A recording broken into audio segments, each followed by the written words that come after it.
Welcome friends. In today's session of Business Regulatory Framework, we are dealing with Unit 4, Negotiable Instrument Act 1881. Before this, we have taken the base of negotiable instrument. What is negotiable instrument? Its definition, its concept, and we have also covered its features. Then we have covered the most important negotiable instrument, which is used to out of the other negotiable instrument, which is maximum used in the market, is check. So we have covered that first. In today's session, we are going to discuss a promissory note, the second negotiable instrument after check. We are going to discuss today what exactly is promissory note. So how the question can be asked to you: define promissory note, explain its essential elements. So let us discuss now promissory note. Promissory note क्या है समझने की कोशिश करते हैं। Section 4 negotiable instrument act में section 4 में इसकी डेफिनेशन दी गई है। तो चलिए डेफिनेशन पे एक नजर करते हैं। A promissory note is an instrument in writing, not being a bank note और a currency note. It is not a bank note, it is not a currency note. Definition में स्पष्ट कह दिया है। Containing an unconditional undertaking signed by the maker to pay a certain sum of money only to or to the order of a certain person or to the bearer of the instrument. यहां से payment की बात शुरू होती है, to पे। चलिए promissory note क्या है sir? It is an instrument. Which type of instrument sir? It is a negotiable instrument. It can be transferred from one person to another person. ये ऐसा इंस्ट्रूमेंट है कि अगर हम किसी को ट्रांसफर करना चाहें, एंडोर्स करना चाहें तो कर सकते हैं। ये हमेशा राइटिंग में ही होता है, ओरल इंस्ट्रूमेंट नहीं हो सकता। Promissory note can be made oral, oral नहीं हो सकता, इसलिए राइटिंग में ही होना चाहिए। और यहाँ डेफिनेशन में स्पष्ट कर दिया गया कि जो हमारी करेंसी है, करेंसी नोट, वो प्रॉमिसरी नोट नहीं है। बैंक नोट कह सकते हैं या करेंसी नोट कह सकते हैं, वो प्रॉमिसरी नोट नहीं है। और प्रॉमिसरी नोट में स्टेटमेंट जो लिखा जाता है, उस स्टेटमेंट के अंदर जो है अनकंडीशनल प्रॉमिस होना चाहिए। अनकंडीशनल अंडरटेकिंग का मतलब है अनकंडीशनल प्रॉमिस होना चाहिए। कोई कंडीशन नहीं रखनी स्टेटमेंट करते वक्त। जो भी मेकर है, the maker of the instrument, promissory note जो है, जो बना रहा है बंदा, द मेकर, द ड्रॉवर, उसकी साइन होती है उसके ऊपर। और वो जो स्टेटमेंट अंदर लिख रहा है, यूज कर रहा है, वो अनकंडीशनल प्रॉमिस होना चाहिए। उसके अंदर कोई भी कंडीशनल बातें नहीं लिखनी। So there should be no condition kept while making promissory note by the maker. Maker की साइन होनी चाहिए और अनकंडीशनल अंडरटेकिंग होना चाहिए। और जो पेमेंट करने की बात हो रही है, to pay a certain sum of money only to, एक व्यक्ति का नाम लिखा होगा। एक्स ने प्रॉमिस किया है कि वो पे करेगा मिस्टर वाई को, तो उसी को पे करना है। अब मिस्टर वाई अगर ऑर्डर करता है कि मेरी जगह पे जेड को पे करना है, तो उसके हिसाब से तो to pay a certain sum of money only to mister Y, only to की बात करें तो, और to the order of the certain person, यानी मिस्टर वाई ने कह दिया, ऑर्डर कर दिया कि मुझे पेमेंट नहीं करना, आप मिस्टर जेड को कर दीजिए, तो वाई का जो ऑर्डर है उसका पालन किया जाएगा। उस सर्टेन पर्सन मिस्टर जेड को पे करने को बोलेंगे तो उसको पे करेंगे। और to the bearer of the instrument, यहाँ जिसके हाथ में ये इंस्ट्रूमेंट होगा उसको पे कर देना, सिंपल। तो इस तरीके से डेफिनेशन यहाँ पे क्लियर हो जानी चाहिए।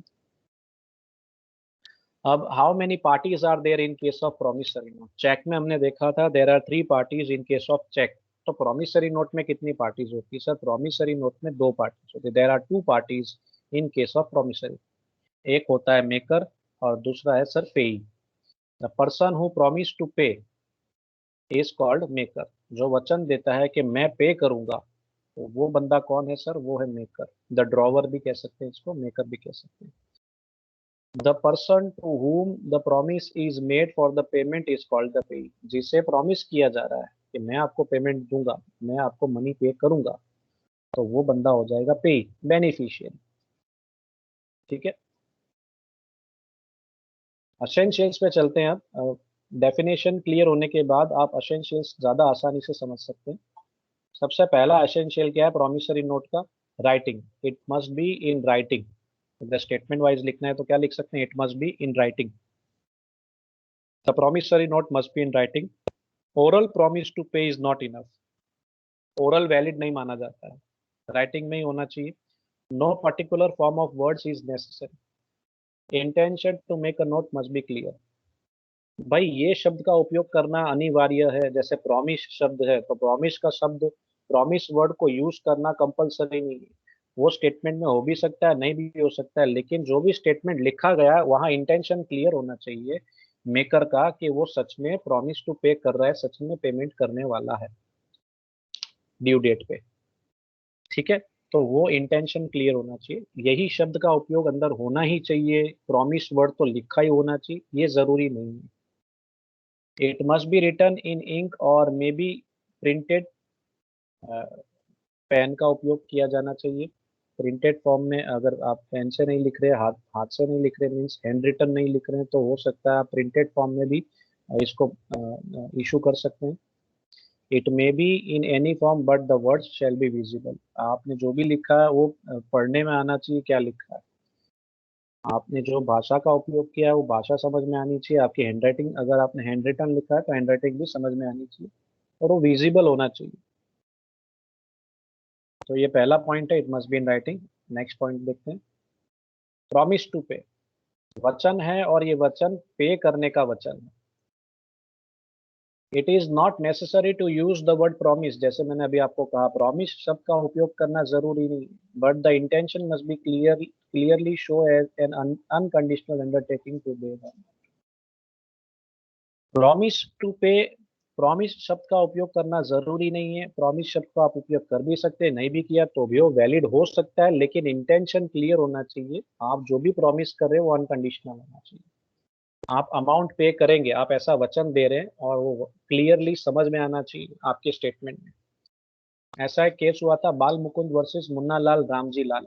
1970 का ये केस है. देखते हैं क्या इसमें से निकल के आया था, क्या जजमेंट था. It was held that absence of the word promise does not mean that the document is not a promissory note. अगर हम प्रॉमिस शब्द का उपयोग नहीं करते हैं तो इसका ये मतलब नहीं है कि ये प्रॉमिसरी नोट नहीं है. प्रॉमिसरी नोट है तो प्रॉमिस शब्द तो होना ही चाहिए अंदर, ऐसा जरूरी नहीं है.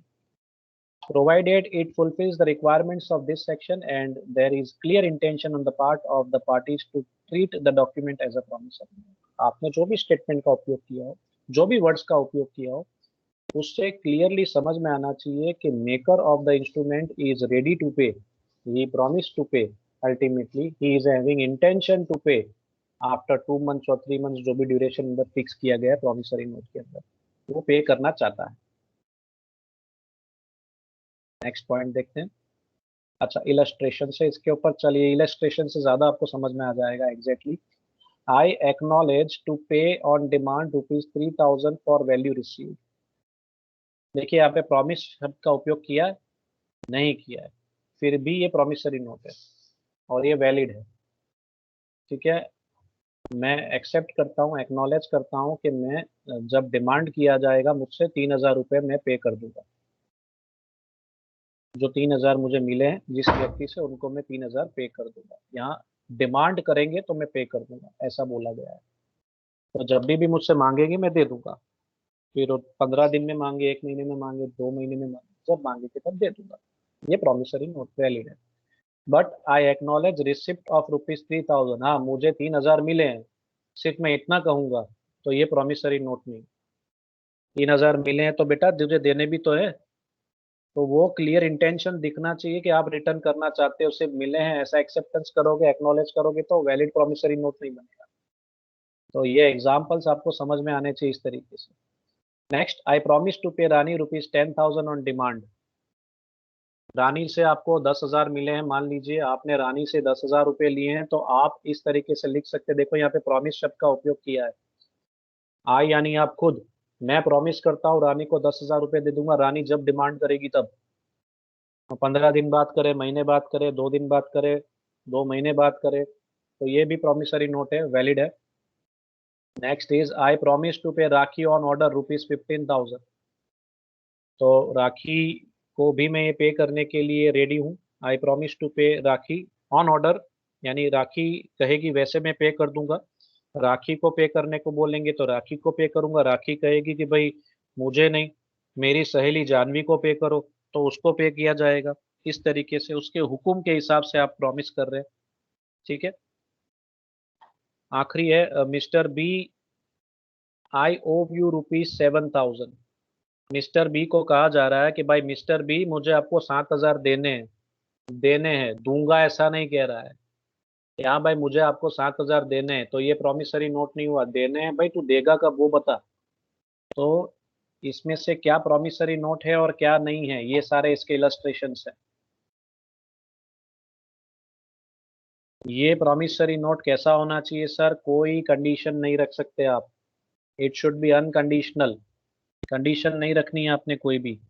It must contain definite and unconditional promise, means undertaking to pay. Promise to pay should be unconditional. Unconditional promise होना चाहिए। आप कोई भी कंडीशन नहीं रख सकते इंस्ट्रूमेंट लिखते वक्त, प्रॉमिसरी नोट लिखते वक्त। अगर आपने कंडीशन रख दी तो वो इनवैलिड हो जाएगा। A conditional instrument is invalid, underline किया मैंने। अनकंडीशनल इंस्ट्रूमेंट वैलिड माना जाएगा, unconditional instrument is invalid. In other words, a conditional undertaking destroys the negotiable character of a negotiable instrument। अगर आप conditional promise करते हो, कोई कंडीशन रखते हो कि भाई ये कंडीशन फुलफिल होगी तो पेमेंट करूंगा, अगर इस ऐसा वचन आप दे रहे हैं, तो ये इसकी जो इम्पोर्टेंट कैरेक्टरिस्टिक्स है, फीचर है जो नेगोशिएबल इंस्ट्रूमेंट का, नेगोशिएबिलिटी का, वो इसमें से निकल जाएगा, डिस्ट्रॉय हो जाएगा। उसका फीचर चला जाएगा, वो एलिमिनेट हो जाएगा। आप किसी को ट्रांसफर नहीं कर पाएंगे उस इंस्ट्रूमेंट को। तो वो नहीं होना चाहिए। कंडीशनल इंस्ट्रूमेंट नहीं होना चाहिए एक तरीके से। इस कंडीशनल प्रॉमिसरी नोट किसे कहते हैं उसके भी इलस्ट्रेशंस देख लेते हैं अब हम। तो पहला आप देख सकते हैं, आई प्रॉमिस टू पे रूपा, आई प्रॉमिस टू पे रूपा ₹12,000 7 days आफ्टर कृपास मैरिज। ओहो हो। रूपा मैरिज करेगी, उसके 7 दिन बाद मैं ₹12,000 रूपा को दूंगा। अब देने रूपा को है, बीच में कृपा कहाँ से आ गई? और वो भी ऐसा इवेंट है, कृपा मैरिज करेगी तब, 7 दिन बाद दूंगा। बहुत बढ़िया है। रूपा मैरिज कर भी सकती है, नहीं भी कर सकती। The event is uncertain, the event is uncertain. और हम कब तक वेट करेंगे? कृपा 1 साल में मैरिज करे, 2 साल में करे, 5 साल करे, क्या मालूम कब मैरिज करेगी। नहीं भी करेगी तो क्या करेंगे? आजीवन वेट करेंगे हम। तो ये इवेंट अनसर्टेन है। दूसरा सिचुएशन देखते हैं, वी प्रॉमिस टू पे। एक से ज्यादा लोग होंगे, जॉइंट प्रॉमिसरी नोट लिखा गया हो तो वी शब्द का भी उपयोग हो सकता है। वी प्रॉमिस टू पे राज ₹40,000 ऑन युवराज डेथ। ओहो, क्या आपने शर्त रखी है, क्या कंडीशन रखी है आपने? युवराज की मृत्यु होगी तो हम राज को ₹40,000 देंगे। जब युवराज की मृत्यु होगी तब 40,000 देंगे। और वो भी तब देंगे जब युवराज ने ये 40,000 हमारे लिए रखे होंगे देने के लिए। वाह भाई वाह। तो ये भी अनसर्टेन इवेंट हो गया। हम कभी नहीं कह सकते, फिक्स फिक्स नहीं कह सकते हैं कि किसकी डेथ कब हो जाएगी। हम ज्योतिष तो है नहीं, हम कोई भविष्यवाणी तो नहीं कर सकते कि भाई कल ही युवराज की डेथ हो जाएगी। ऐसा तो हम बोल नहीं सकते। तो ये भी अनसर्टेन इवेंट हो गया। यानी ये दोनों सिचुएशन जो एग्जाम्पल में आपके सामने है, the events are uncertain. Now this writings are conditional. ऊपर की दोनों एग्जाम्पल जो है ये कंडीशनल इंस्ट्रूमेंट है, कंडीशनल प्रॉमिसरी नोट है जो वैलिड नहीं है, it is a invalid note. Payment is subject to happening or not happening of the certain event. हादसा हो भी सकता है, नहीं भी हो सकता है। रूपा की मैरिज हो भी सकती है, नहीं भी हो सकती है। युवराज की डेथ हो भी सकती है, नहीं भी हो सकती है। और होगी तो कब होगी, ये दोनों सिचुएशन में नहीं पता है। Such writings are not promissory notes. Conditional notes are invalid because it is not certain whether or not they will ever be paid. तो ऐसी अगर कंडीशनल बातें की गई है राइटिंग्स पे तो ये प्रॉमिसरी नोट नहीं है, वैलिड नहीं है। ये कंडीशनल प्रॉमिसरी नोट्स इनवैलिड है क्योंकि यहाँ कुछ भी सर्टेन नहीं है। कब पेमेंट करना है ये भी पता नहीं है। इसके बाद बहुत ही इजी पॉइंट है, signed by the maker. Signature तो हर एक इंस्ट्रूमेंट पे कंपलसरी है। जो भी बंदा इंस्ट्रूमेंट बना रहा है, प्रॉमिसरी नोट बनाने वाला बंदा जो है वो मेकर है। मेकर की सिग्नेचर होनी कंपलसरी, अनिवार्य है। उसके बिना वो वैलिड इंस्ट्रूमेंट नहीं माना जाएगा। There are no restrictions regarding the form और प्लेस ऑफ सिग्नेचर। आप इंस्ट्रूमेंट में कहीं पे भी साइन कर सकते हैं, जरूरी नहीं कि नीचे के भाग में साइन करनी है। आप प्रॉमिसरी नोट में कहीं पे भी साइन कर सकते हैं, मेकर कहीं पे भी साइन कर सकता है। बट ज्यादातर नीचे के भाग में साइन किया जाता है और वो सही रहता है।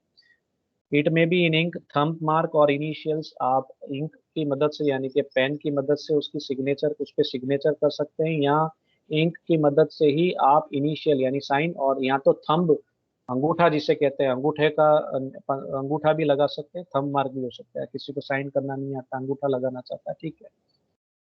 आप प्रॉमिसरी नोट मेकर ही लिख सकता है, नहीं सर उसका अगर कोई ऑथोराइज्ड एजेंट हो तो वो भी प्रॉमिसरी नोट लिख सकता है, लेकिन एजेंट ने स्पष्ट करना चाहिए कि वो किसके बिहाफ पे ये प्रॉमिसरी नोट लिख रहा है। अगर उसने ये स्पष्ट नहीं किया तो एजेंट पर्सनली लायबल हो जाएगा।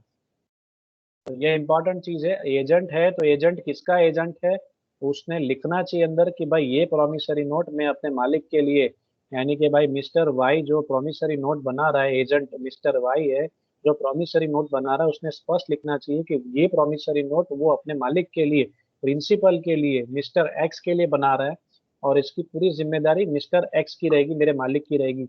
I am not liable for it, ऐसा स्पष्ट होना चाहिए। वो भी अंदर उसका उल्लेख भी होना चाहिए अगर एजेंट लिखता है तो प्रॉमिसरी में।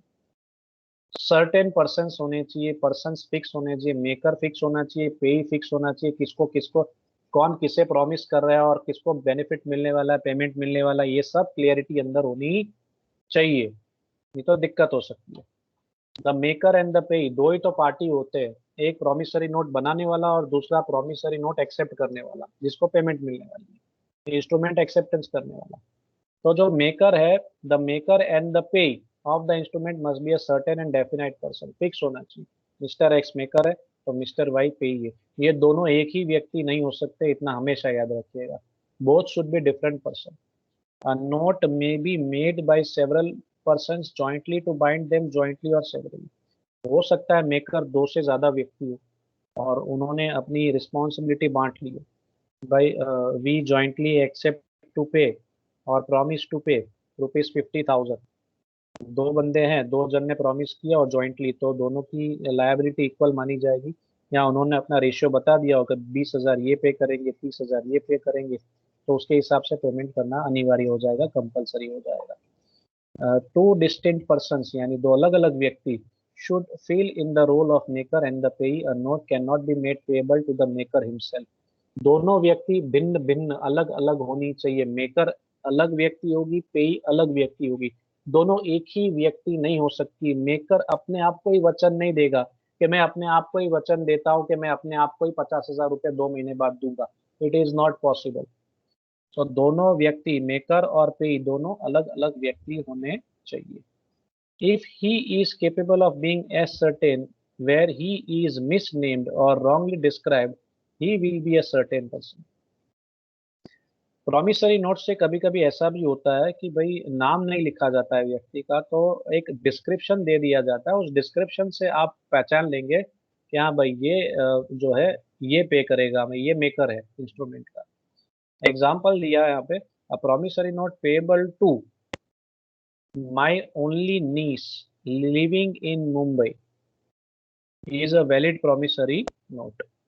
प्रॉमिसरी नोट पेएबल टू, ये एक तरीके से पेई ने ऑर्डर कर दिया है, क्या ऑर्डर कर दिया है, पेई ने मेकर को ऑर्डर किया है कि आपने ये प्रॉमिसरी नोट जो है, promissory note payable to my only niece living in Mumbai is a valid promissory note, यानी उसकी नीस को, जो पेई है उसकी नीस को पेमेंट मिलना चाहिए, और उसका नीस एक ही है, my only niece, only one niece, एक ही नीस है, उसी को पेमेंट मिलना चाहिए, एक ही रिलेटिव है जिसको पेमेंट मिलना चाहिए, एक से ज्यादा है नहीं, द ओनली नीस ऐसा है, तो उसको पेमेंट करना आसान हो जाएगा। स्पेसिफिक सम का मतलब, सम यानी वो हम अकाउंटिंग का सम करते हैं वो सम नहीं, यहाँ सम का मीनिंग होता है अमाउंट, फिक्स्ड अमाउंट दूसरे शब्दों में लिखना हो तो स्पेसिफिक सम क्या है, the sum promise to be paid must be certain and specific.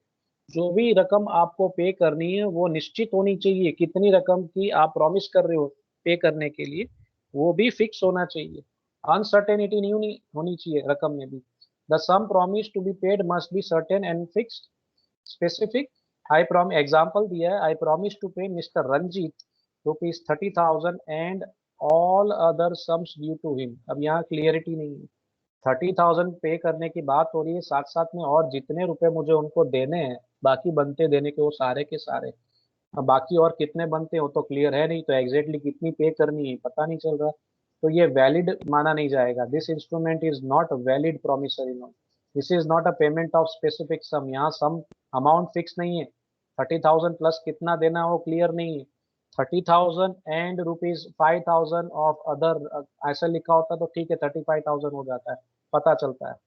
लेकिन यहाँ रकम फिक्स नहीं है, तो ये वैलिड प्रोमिसरी नोट नहीं माना जाएगा। However, payment of a note with interest is considered as valid instrument। कभी कभी रकम के साथ ब्याज भी जोड़ा जाता है, ठीक है, तो वो वैलिड माना जाता है। ब्याज भी अगर मांगा जाता है अंदर ऐड करके, अगर वो पे करने की बात करते हैं तो valid instrument.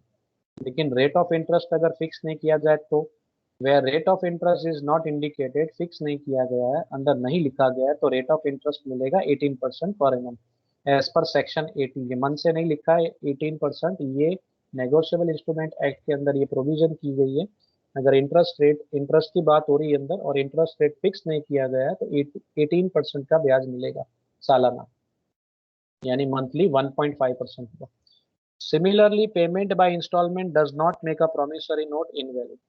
Payment by instalment की अगर इंस्टॉलमेंट थ्रू पेमेंट किया जा रहा है तो इसका ये मतलब नहीं है कि वो प्रॉमिसरी नोट इनवैलिड है।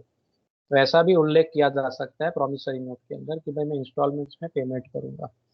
Payment at an indicated rate of exchange is also valid. Exchange rate के हिसाब से भी अगर आप पेमेंट करते हैं तो उसे वैलिड माना जाएगा। Promise to pay must be money only.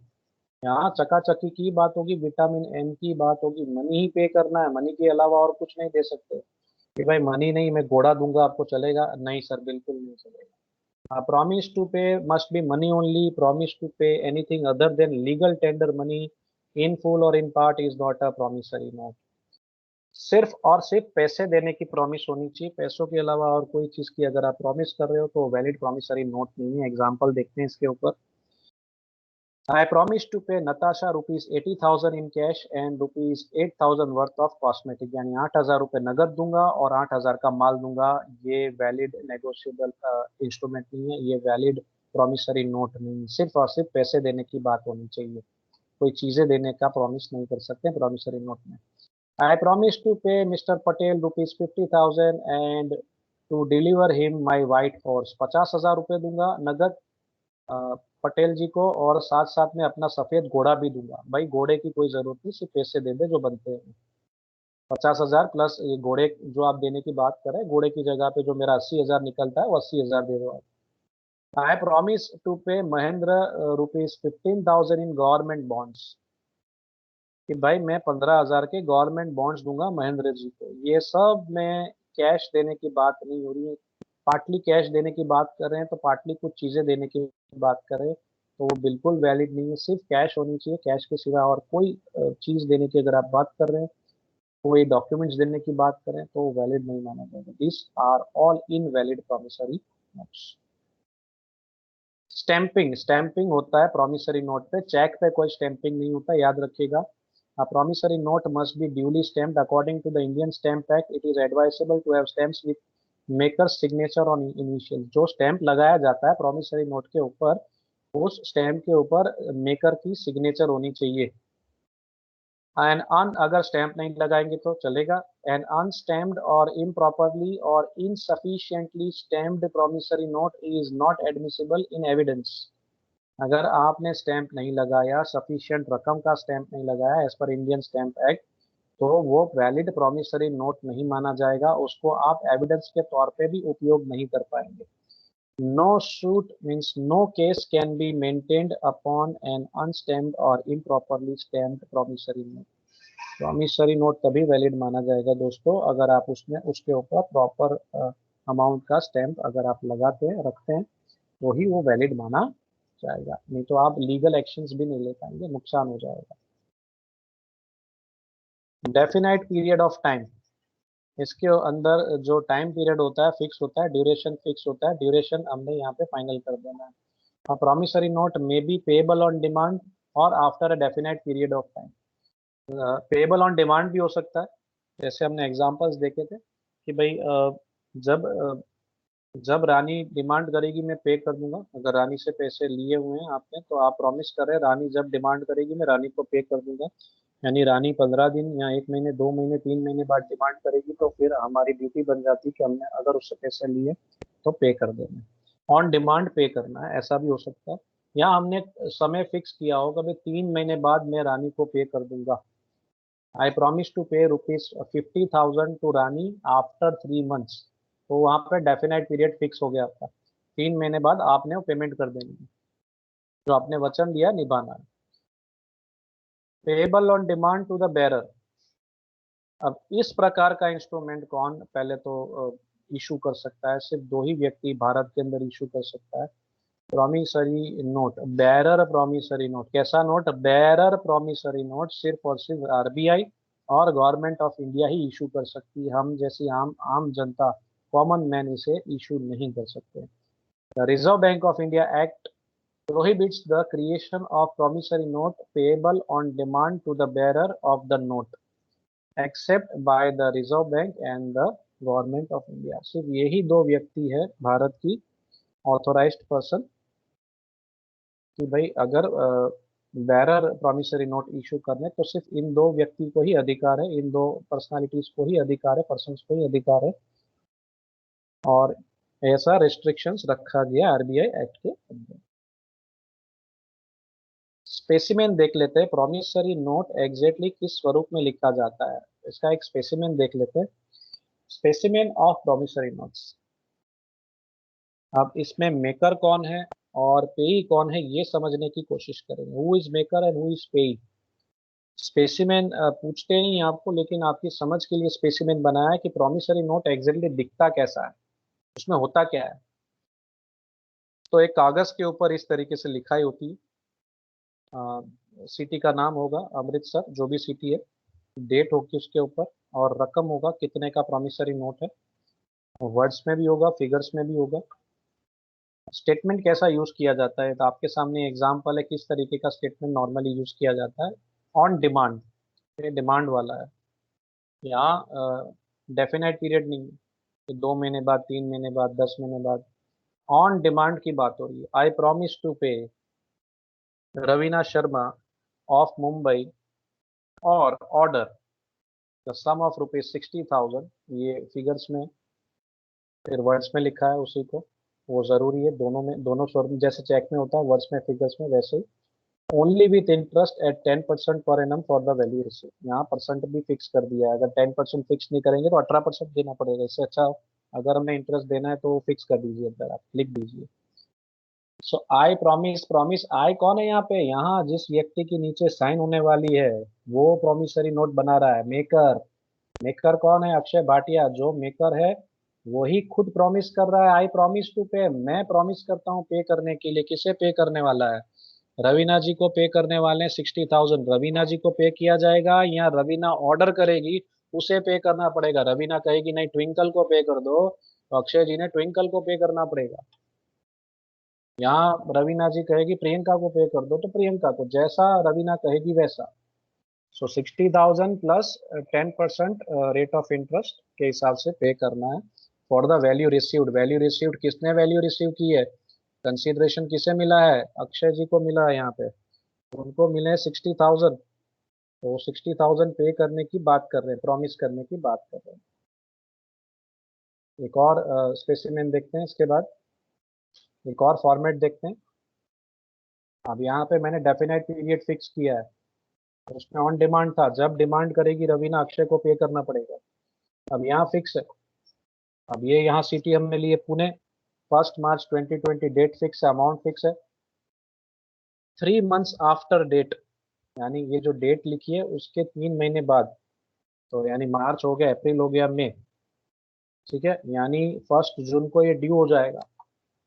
3 months after date I promise to pay Alisha Bhatt the sum of 48,000 rupees. I कौन है यहाँ पे? Sir, maker of the instrument S Mehta नाम की जो व्यक्ति है वो वो पे करेंगे यहाँ पे अलीशा जी को 48,000 रुपीज 3 महीने बाद। यहाँ टाइम पीरियड फिक्स है, अमाउंट फिक्स है।